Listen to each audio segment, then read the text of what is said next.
Hi, it's Marsha Blanchard. Welcome. I'm so happy to see you.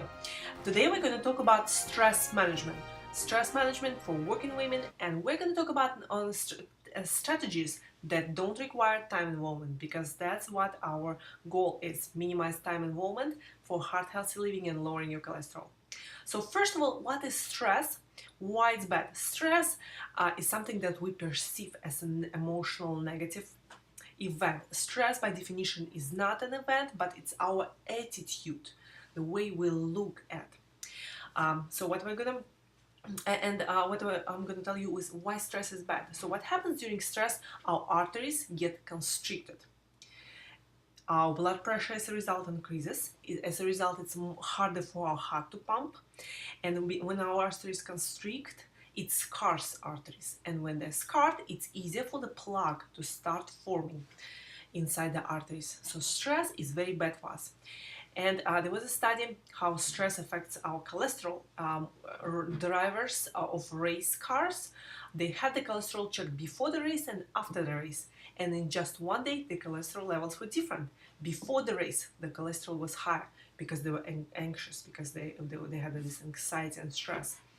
That's very measurable, and you can see blood pressure can go many points up if someone is stressed. So what we want to do is not to avoid those stressful situations, but manage stress, because we want to live productive, busy life, but we want to be able to feel in control. So what you can do in order to increase that feeling of control and feel more relaxed as a result of that feeling of control, we're going to use the typical management, very common management rule, 80-20. That rule, what it means is, probably most of you know, 80% of results comes from 20% of activities. And which means if we have to focus on those 20% of things that we do that brings us 20% of result. How are we going to use it for stress? We're going to look what 80% of unhappiness comes from. Chances are it's the 20% or less of the things that you do. And again, vice versa, what 80% of happiness, where 80% of happiness comes from in your life.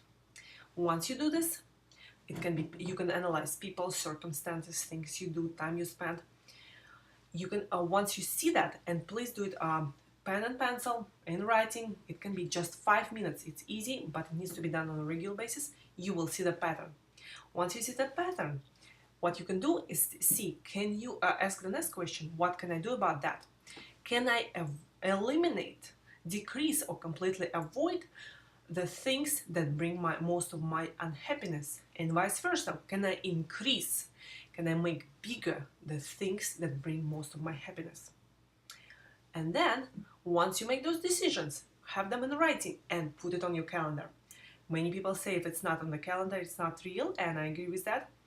I did that rule, and I followed that rule, and it's actually had a very big impact on the way I look at life. And the way my happiness much increased a lot once I started doing that.